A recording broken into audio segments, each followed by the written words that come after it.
In this video, we will be doing the seventh chapter of English class 6. The name of the chapter is Fair Play. तो इस video में हम ये class 6 का English का 7th chapter करेंगे जिसका नाम है फेयर प्ले। और ये ऐसे दो दोस्तों के बीच की कहानी है जिनमें किसी बात को लेके मिसअंडरस्टैंडिंग हो जाती है। तो फेयर प्ले का मतलब होता है बिल्कुल सच्चाई का साथ देना। Before you read, has your best friend ever done something you thought was wrong? क्या तुम्हारे किसी बेस्ट फ्रेंड ने ऐसा कुछ किया है जो तुम्हें कभी लगा हो कि गलत था? What did you do then? आपने क्या किया? Did you keep quiet or did you tell your friends what you thought? क्या तुम चुप रहे या तुमने अपने फ्रेंड को बताया कि तुम क्या सोच रहे थे? Read this story about two friends who had to decide what was more important, friendship and enmity or a sense of what is right and what is wrong. तो ये जब स्टोरी आप पढ़ेंगे तो आपको समझ में आने लगेगा कि ये जो दो दोस्तों की स्टोरी है उन दोनों दोस्तों के लिए क्या जरूरी था, फ्रेंडशिप यानी कि दोस्ती या दुश्मनी, या फिर sense of what is right and what is wrong यानी कि ये समझ, इस चीज की समझ की क्या सही है और क्या गलत है, ये ज्यादा जरूरी है। तो इस कहानी में हमें ये समझ में आएगा कि सही और गलत की पहचान होना बहुत जरूरी है। तो आइए अब इस चैप्टर को पढ़ते हैं। पार्ट 1 में है Jumman Sheikh and Algu Chaudhari were good friends. तो जुम्मन शेख एक इंसान है और अलगू चौधरी एक और इंसान है, ये दोनों गुड फ्रेंड्स हैं, बहुत अच्छे दोस्त हैं। So strong was their bond of friendship that when either of them went away from the village the other looked after his family. तो उन दोनों की बॉन्डिंग इतनी अच्छी थी, उन दोनों की दोस्ती की जो बुनियाद थी वो इतनी अच्छी थी कि जब भी कभी एक जो है अपने गांव से दूर जाता था तो दूसरा उनकी फैमिली को देखभाल करता था। लुक्ड आफ्टर का मतलब होता है देखभाल करना। Both were greatly respected in the village. Greatly का मीनिंग होता है बहुत अच्छे से। तो दोनों दोस्तों की बहुत इज्जत होती थी विलेज में क्योंकि वो दोनों एक दूसरे से बहुत घनिष्ठ मित्रता रखते थे। सेकंड पैराग्राफ है Jumman had an old ऑन्ट who had sum property. तो जुम्मन की एक बूढ़ी मासी थी जिनकी कोई प्रॉपर्टी थी। प्रॉपर्टी का मतलब होता है जमीन। तो उनकी कोई प्रॉपर्टी थी, जमीन थी उनके पास। This she transferred to him on the understanding that she would stay with him and he would look after her. तो जो जुम्मन है और उसकी मौसी है उन दोनों के बीच में एक अंडरस्टैंडिंग थी, यानी एक एग्रीमेंट हुआ, एक तरह से बातचीत हुई कि वो अपनी जमीन जुम्मन के नाम कर दें और जुम्मन उनका जिंदगी भर ख्याल रखेगा। लुक आफ्टर हर का मतलब ख्याल रखना। The arrangement worked out well for a couple of years. तो जो ये एग्रीमेंट हुआ था उसके अनुसार कुछ सालों के लिए, कपल ऑफ ईयर्स का मतलब होता है कुछ सालों के लिए, जुम्मन के पास मौसी रह रही थी और खुशी से रह रहे थे। Then the situation changed. तो उसके बाद ये जो दिशा थी ये बदली हो गई। सिचुएशन का मतलब होता है जो घटना चल रही है वो बदली हो गई। Jumman and his family were tired of the old relative. Old relative का मतलब है जो बूढ़ी मासी है, टायर्ड का मतलब होता है थक जाना। तो जुम्मन और जो उसकी फैमिली है वो मौसी से थक गए थे। Jumman became as indifferent to her as his wife। तो जुम्मन जैसे उसकी वाइफ जो थी जुम्मन की वो मौसी का कुछ नहीं करती थी, इसी तरह जुम्मन भी उसके बाद उनकी देखभाल नहीं करता था। Who grudged even the little food that the old lady wanted every day। तो जो जुम्मन की वाइफ है वो तो इतना खराब कर रही थी कि वो उस मौसी को अगर वो थोड़ा सा खाना भी मांगती थी तो भी वो ग्रज करती थी, यानी कि गुस्सा करती थी, यानी कंप्लेंट करती थी, यानी कि कहती थी कि वो तो खाती ही रहती है, इस तरह से बात करती थी। She swallowed these insults along with her food for a few months। swallowed का मतलब होता है झेलना या बर्दाश्त करना। तो इस तरह की इंसल्ट यानी बेइज्जती वो मौसी काफी दिनों तक सहती रही और खाने के साथ जो खाती रही जो भी वो दे रहे थे। But patience has its limits. तो पेशेंस का मतलब होता है धैर्य। तो धैर्य की भी एक सीमा होती है। इसलिए मौसी जो है काफी टाइम तक उसने धैर्य रखा, लेकिन फिर उसका धैर्य टूट गया, यानी वो गुस्सा हो गई और उसने सोचा कि मैं अब कुछ करती हूँ। तो ये जुम्मन है, ये उसकी मौसी है और ये जुम्मन की वाइफ है। थर्ड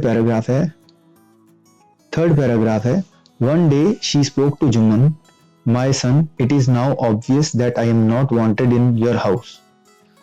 तो मौसी ने एक दिन गुस्सा होकर के जुम्मन से कह दिया कि बेटा देखो, मुझे अब समझ में आने लगा है, ऑब्वियस का मतलब होता है जो पता चलने लगे, साफ दिखे, तो मुझे साफ दिखता है, सबको साफ दिख रहा है कि मैं तुम्हारे घर में, मतलब मेरा तुम लोग ख्याल नहीं रख पा रहे हो और मेरे पर गुस्सा होते रहते हो। Kindly give me a monthly allowance so that I can set up a separate kitchen. तो मौसी ने बोला कि मुझे महीने का खर्चा देना शुरू कर दो ताकि मैं अपना किचन अलग से चला सकूं। सेपरेट का मतलब होता है अलग से चलाना। तो my wife knows best how to run the house, be patient, said Jumman shamelessly. तो जुम्मन ने जवाब दिया कि मेरी वाइफ जानती है अच्छे से घर को कैसे चलाना है, आप धैर्य रखें। बी पेशेंट का मतलब होता है धैर्य रखना, और शेमलेसली का मतलब है बेशर्मी से। तो जुम्मन ने बेशर्मी से अपनी मौसी को ये कह दिया कि मेरी वाइफ जानती है घर को कैसे चलाना है, आप धैर्य रखें। This made his aunt very angry and she decided to take her case to the village panchayat. और ये बात सुनकर के जुम्मन की जो मौसी थी उसे बहुत गुस्सा आया और उसने सोचा कि वो ये जो उसका प्रॉब्लम है, उसका जो केस है, उसको विलेज पंचायत के सामने रखेगी, यानी गांव की जो पंचायत है उसके सामने अपना जो प्रॉब्लम है वो रखेगी कि जुम्मन मुझे खर्चा नहीं दे रहा और मेरी जमीन उसने ले ली है। फोर्थ पैराग्राफ है for many days the old lady was seen talking to the villagers, explaining her case and seeking their support. तो काफी दिनों तक वो जो मौसी थी, ओल्ड लेडी, बूढ़ी जो मौसी थी, वो विलेजर्स से बात कर रही थी, गांव वालों से बात कर रही थी और अपना केस सबको बता रही थी ताकि वो लोग उसको सपोर्ट करें। सीकिंग देयर सपोर्ट का मतलब है कि उनसे वो सपोर्ट मांगना चाह रही थी कि मुझे सपोर्ट करो और पंचों के सामने बोलो कि ये गलत कर रहा है Jumman. Some sympathized with her, others laughed at her and a few others advised her। तो sympathized का मतलब होता है कि सहानुभूति। sympathize का मतलब होता है सहानुभूति देना। और कुछ लोगों ने बूढ़ी मासी को सहानुभूति दी, कुछ लोग उस पर हंसे। लाफ्ट का मतलब होता है हंसे। और कुछ ने एडवाइस किया, यानी उसको बोला कि आप अपने नेफ्यू जो है, आपका जो भतीजा है या भांजा है, उसके साथ और उसकी वाइफ के साथ आप रहने की कोशिश करो। At last she came to Algu Chaudhari and spoke to him. और फिर बाद में मौसी सबको मिलने के बाद अलगू चौधरी के पास है और उससे भी उसने बात की। यू नो चाची, Jumman is my best friend, how can I go against him. तो जब मौसी ने उसको बताया, जुम्मन को के बारे में अलगू को बताया, तो अलगू ने बोला कि चाची आप जानते हो कि मैं उसका बहुत अच्छा दोस्त हूँ और मैं उसके अगेंस्ट नहीं जा सकता, यानी मैं उसके बारे में नहीं, उसकी बात नहीं काट सकता, जो भी वो कर रहा है उसको मैं कुछ नहीं कर सकता। Algu said, but is it right my son to keep mum and not to say what you consider just and fair. तो मौसी ने फिर कहा कि लेकिन क्या ये सही है मेरे बेटे कि तुम चुप रहो और देखते रहो कि अगर कुछ वो गलत भी कर रहा है तब भी तुम देखते रहो। जस्ट एंड फेयर का मतलब सही चीज, कि अगर कुछ सही नहीं हो रहा है तब भी तुम देखते रहोगे। तो प्लीडेड द ओल्ड लेडी, यानी ओल्ड लेडी ने उससे रिक्वेस्ट किया। प्लीडेड का मतलब होता है रिक्वेस्ट करना। तो ओल्ड लेडी जो मौसी है उसने अलगू से रिक्वेस्ट किया, come to the panchayat and speak the truth. तो उसके बाद जो मौसी है उसने कहा कि जब पंचायत बैठेगी तो तुम आकर के सच बोलना बस। Algu did not reply but her words kept ringing in his years. तो अलगू ने जो है वो कोई जवाब नहीं दिया, लेकिन जो मौसी ने कहा वो उसके कानों में शब्द गूंजते रहे काफी देर तक। रिंगिंग इन हिज ईयर्स का मतलब है कि अलगू के कानों में मौसी के जो शब्द थे, मौसी ने जो बात कही वो बजती रही। पार्ट 2 में है the panchayat was held the same evening under the old banyan tree. तो पंचायत बैठी, वो जो एक ओल्ड बनियान ट्री था, नी पीपल का पेड़ था, उसके नीचे एक पंचायत बैठी और पंचायत में जुम्मन खड़ा हुआ. Jumman stood up and said the voice of panch is the voice of God. तो जुम्मन खड़ा हुआ सबसे पहले और उसने कहा कि जो पंचों की आवाज है, वॉइस ऑफ पंच का मतलब है पंचों की आवाज है, वो वॉइस ऑफ गॉड है, यानी कि भगवान की आवाज है. Let my aunt nominate the head panch, I will abide by her decision. तो जुम्मन ने आगे कहा कि मेरी मौसी को मैं डिसाइड करने को देता हूं कि वो भी जो भी नॉमिनेट करना चाहे पंच को, जो भी पंच वो चुनना चाहे उसे चुने. आई will abide by her. Abide का मतलब होता है मुझे वो मानने, वो उनके जो भी वो चुनेंगे वो मुझे मानने होगा, यानी मैं उसको मानूंगा. The panch knows neither friend nor enemy. What do you say to Algu Chaudhary, the old lady announced. तो जो मौसी थी, मौसी ने बोला कि जो पंच होते हैं उनका ना कोई दोस्त होता है ना कोई दुश्मन होता है. What do you say to Algu Chaudhary, यानी अगर मैं अलगू चौधरी को पंच निर्धारित करूं तो तुम्हें कोई दिक्कत तो नहीं है. Fine replied Jumman, hiding his joy over this unexpected piece of luck. तो जुम्मन ने बोला ठीक है. फाइन का मतलब होता है ठीक है, और जुम्मन को ऐसा लग रहा था जैसे कि अनएक्सपेक्टेड पीस ऑफ लक का मतलब है कि उसे उम्मीद भी नहीं थी कि उसकी ऐसी कोई बात होगी. उसका भाग्य ने उसका इतना साथ दिया कि जुम्मन का दोस्त अलगू ही यहाँ पर पंच बन गया. तो उसे अंदर अंदर खुशी होने लगी कि अलगू मेरा दोस्त है, वो पंच बन गया है. चाची, you are aware of my friendship with Jumman, Algu said. तो अलगू ने आगे कहा कि चाची, क्या आप जानते हो कि मैं जुम्मन का मित्र हूँ, जुम्मन का दोस्त हूँ. तो चाची ने कहा I know that, but I also know that you will not kill your conscience for the sake of friendship.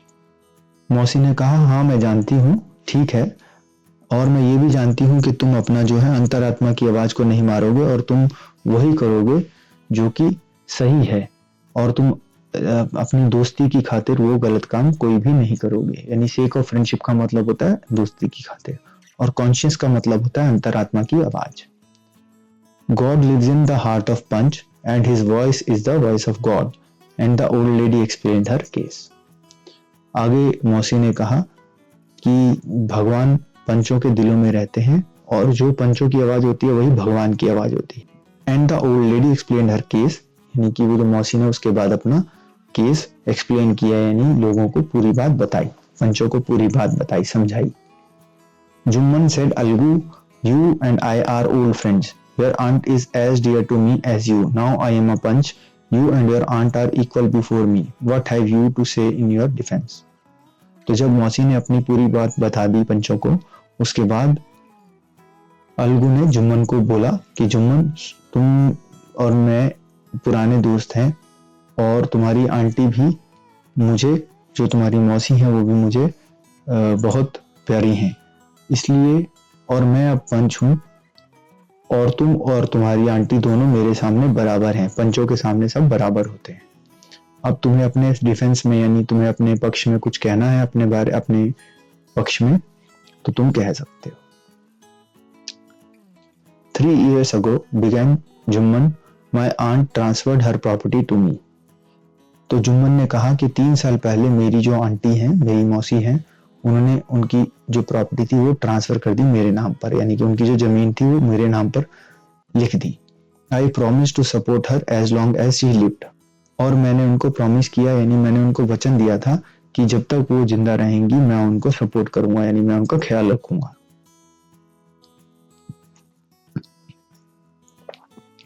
I have done all I could. और मैंने वो सब किया जो मैं कर सकता था. There have been a couple of quarrels between my wife and her, but I can't stop it. Quarrels का मतलब होता है लड़ाई झगड़े. तो वो कहता है आगे जुम्मन की मेरी वाइफ यानी मेरी बीवी और मौसी के बीच में बहुत बार झगड़े हुए हैं और मैं उसका कुछ नहीं कर सकता, मैं उन्हें नहीं रोक सकता हूँ. Now my aunt is claiming a monthly allowance from me. और जो अब ये मौसी है ये मेरे से महीने का खर्चा मांग रही हैं. This is not possible, that's all I have to say. तो ये पॉसिबल नहीं है, मैं उनको खर्चा नहीं दे सकता हूँ, बस मुझे इतना ही कहना है. पैरा 7 है. Jumman was cross examined by Algu and others then Algu announced, तो जुम्मन से फिर बाकी पंचों ने भी सवाल पूछे। क्रॉस एग्जामिन का मतलब होता है सवाल पूछना। और उसके बाद अलगू ने अनाउंस किया कि we have gone into the matter carefully. Carefully का मतलब होता है ध्यान से, और मैटर का मतलब होता है जो ये मुद्दा चल रहा है उसको उन्होंने ध्यान से समझा है। In our opinion Jumman must pay his aunt a monthly allowance. तो हमने ये केस जो है ध्यान से देखा है और सुन लिए है पूरी बातें इस मुद्दे की, और हमें लगता है कि जुम्मन को अपनी मौसी को मंथली अलाउंस देना चाहिए, और else the property goes back to her. नहीं तो जो प्रॉपर्टी उस मौसी ने जुम्मन के नाम लिखी है वो वापस मौसी को दे दी जाएगी। पैरा 8 में लिखा है now the two friends were seldom seen together. क्योंकि अलगू ने जुम्मन के खिलाफ फैसला दे दिया था, यानी जुम्मन की मौसी के लिए सही फैसला दिया था, तो जुम्मन जो है अलगू से नाराज हो गया, इसलिए दोनों फ्रेंड्स अब इकट्ठे नहीं दिखते थे। सेल्डम सीन टुगेदर का मतलब होता है कि बहुत कम ही एक साथ दिखना। The bond of friendship between them was broken, तो जो उनकी जो फ्रेंडशिप का बॉन्ड था यानी जो मित्रता थी वो टूट गई थी। ब्रोकन का मतलब टूट गया, उनकी जो दोस्ती थी वो टूट गई थी। In fact Jumman was Algu's enemy and wanted his revenge. Revenge का मतलब होता है बदला लेना। तो अब जुम्मन को सच में ऐसा लगता था कि अलगू ने गलत किया है और अलगू का वो दुश्मन बन गया था जुम्मन, और वो बदला लेना चाहता था अलगू से। पार्ट 3 में है para 9 days passed and as ill luck would have it. कुछ बहुत सारे दिन बीते और फिर उसके बाद as ill luck would have it का मतलब होता है बदकिस्मती से। बदकिस्मती से Algu Chaudhary found himself in a tight spot. Algu Chaudhary बदकिस्मती से कहीं फंस गया था। One of his fine pair of bullocks died and he sold the other to Samjhu Sahu a car driver of the village. तो बुलक्स होता है बैल, तो अलगू के पास 2 बैल थे और दोनों में से एक तो मर गया और दूसरे को उसने समझू साहू को बेच दिया था, जो कि समझू साहू एक कार ड्राइवर था, यानी कि जो बैलगाड़ी चलाते हैं वो था। तो समझू साहू को उसने दूसरा बैल बेच दिया था। The understanding was that Sahu would pay the price of the bullock in a month's time. तो जो समझौता हुआ था समझू साहू के बीच में और अलगू के बीच में वो ये था कि साहू 1 महीने में जो बैल को खरीदने के पैसे अलगू को दे देगा। It so happened that the bullock died with in a month. लेकिन हुआ ये कि जो बैल साहू को मिला था, अलगू ने जो बैल साहू को दिया था वो भी 1 महीने के अंदर मर गया। सेवरल 10th पैराग्राफ है several months after the bullocks death Algu reminded Sahu of the money he had not yet paid. बहुत महीने बीत गए और जो बुलक था बैल का जो बैल मर गया था, अलगू ने साहू को बहुत बार याद दिलाया कि उसने वो पैसे पे नहीं किए हैं अलगू को। साहू गॉट एनॉयड, साहू को गुस्सा आ गया। I can't pay you a Penney for the rest beast you sold me. Rest beast का मतलब होता है कि एक मनहूस जानवर, तो यानी वो जानवर अच्छा नहीं था। तो साहू ने कहा कि जो ये बैल तुमने मुझे दिया था वो बैल अच्छा नहीं था, वो मनहूस था मेरे लिए भी, और he brought us nothing but ruin. उसने हमें कुछ नहीं दिया बट रियून। रियून का मतलब होता है बर्बादी। उसने हमें कुछ नहीं दिया, बस हमें बर्बादी दी। आई हैव अ बुलक, मेरे पास भी एक बैल है। Use it for a month and then return it to me. Sahu ने अलगू को बोला कि मेरे पास एक बैल है, जैसे तुमने मुझे एक बैल दिया था यूज करने को, ऐसे ही मैं तुम्हें ये बैल दे रहा हूँ, 1 महीने के लिए यूज करो और फिर मुझे वापस कर देना।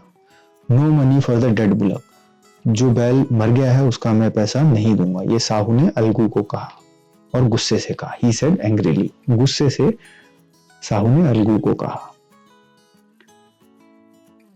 पैरा 11 है Algu decided to refer the case to the panchayat. तो अलगू ने वो क्योंकि अलगू की साहू ने बात नहीं मानी, अलगू को लगा कि वो सही था, तो अलगू ने सोचा कि इसको पंचायत के सामने इस मुद्दे को रखा जाए। For a second time in a few months preparations for holding the panchayat were made. और कुछ ही महीनों में दूसरी बारी जो पंचायत थी वो उसको बैठाने के लिए प्रिपरेशन यानी तैयारी की गई। And both the party started meeting people seeking their support, और दोनों ही पार्टी अलगू और साहू दोनों लोग अपने अपने आप दूसरे लोगों से मिलते रहे, गांव वालों से, और उनकी सपोर्ट यानी उनको कहा, अपने केस के बारे में बताया ताकि वो लोग उनको सपोर्ट करें। पैरा 12 है, the panchayat was held under the old banyan tree.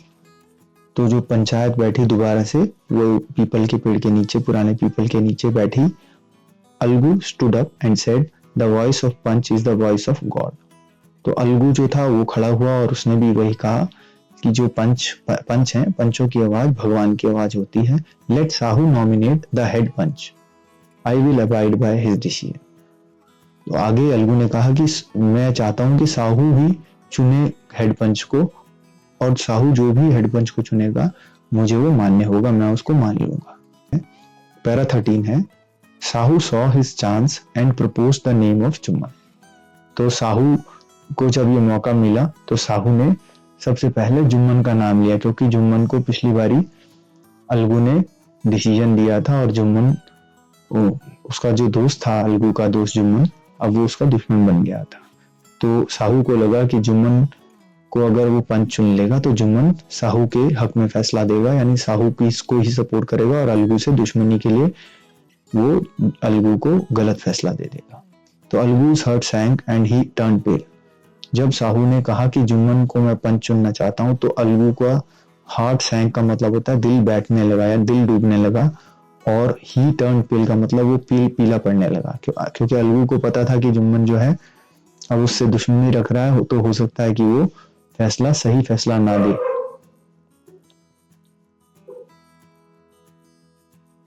But what could he do, लेकिन जुम्मन के पंच बनने पर अलगू कुछ नहीं कर सकता था। पैरा 14 है, the moment Jumman became head panch he realised his responsibility as जज and the dignity of his office. तो जैसे ही जुम्मन पंच बना वैसे ही उसे समझ आ गया कि उसकी कोई रिस्पॉन्सिबिलिटी है एज जज, यानी कि एज अ पंच उसकी एक जवाबदारी है, और उसे डिग्निटी समझ में आने लगी। डिग्निटी का मतलब जो उस पद की गरिमा है, यानी कि वो गलत फैसला नहीं ले सकता एज अ पंच। उसे ये समझ में आ गया कि जो सही फैसला होगा मैं वही फैसला लूंगा। Could he seated in that high place have his revenge now. तो फिर जब उसे ये समझ में आ गया तो क्या वो इतनी ऊंचे पद पर पंच बन करके ऐसा कोई गलत फैसला ले सकता था क्या अपना बदला लेने के लिए? ही थॉट एंड थॉट, वो सोचता रहा और सोचता रहा। No he must not allow his personal feelings to come in the way of speaking the truth and doing justice।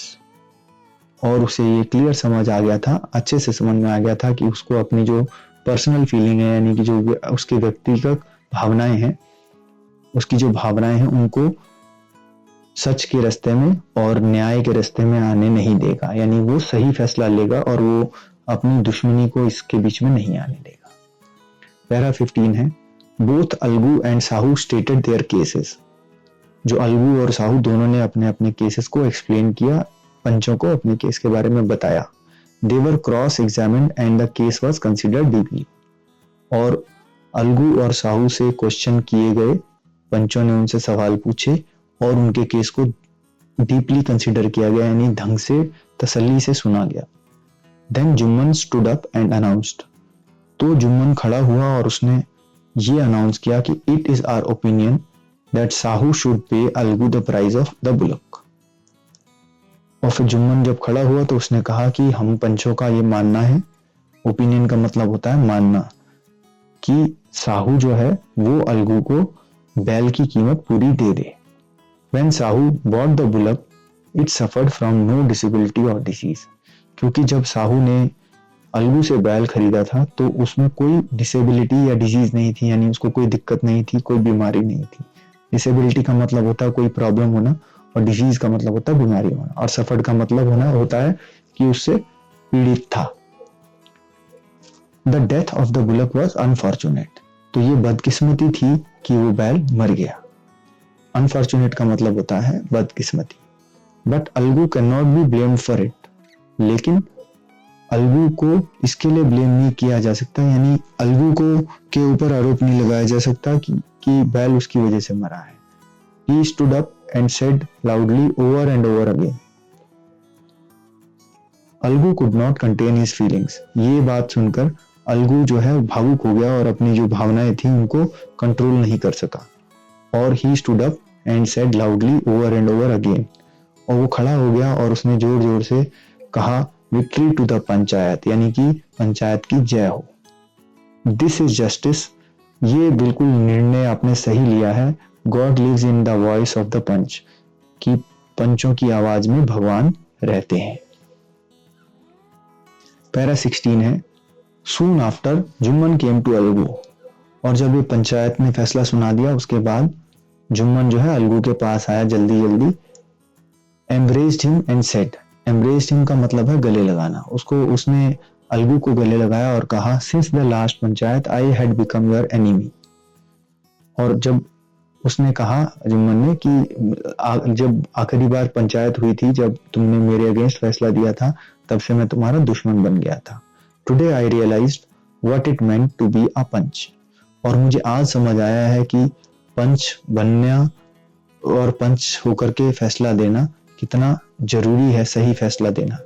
A panch has no friend nor enemy, और मुझे ये भी समझ आ गया कि पंच जो होता है उसका ना तो कोई दोस्त होता है जब वो पंच होता है तो, और ना ही उसका कोई दुश्मन होता है। ही नोज ओनली जस्टिस, और पंच को सिर्फ सही निर्णय देना होता है। Let no one deviate from the path of justice and truth for friendship और एनिमिटी। तो डिविएट का मतलब होता है राह से भटकना, कि किसी को भी जो सच है और जो न्याय है उसकी राह से और भटकना नहीं चाहिए, चाहे वो दोस्ती के लिए हो या दुश्मनी के लिए हो। Algu embraced his friend and wept, तो ये बात सुनकर के अलगू ने भी अपने दोस्त को गले लगा लिया और रोया। And his tears washed away all the dirt of misunderstanding between them, और जब अलगू रोया तो अलगू के आंसुओं के साथ साथ उन दोनों के बीच में जो मिसअंडरस्टैंडिंग थी, यानी कि जो गलतफहमी थी, डर्ट ऑफ गलतफहमी का मतलब है कि जो गलतफहमी की धूल थी वो दूर हो गई। तो ये प्रेमचंद जी ने ये चैप्टर को लिखा है। तो आई होप ये चैप्टर आपको अच्छे से समझ में आ गया होगा। अब नेक्स्ट वीडियो में हम इसके क्वेश्चन आंसर्स करेंगे। All the best.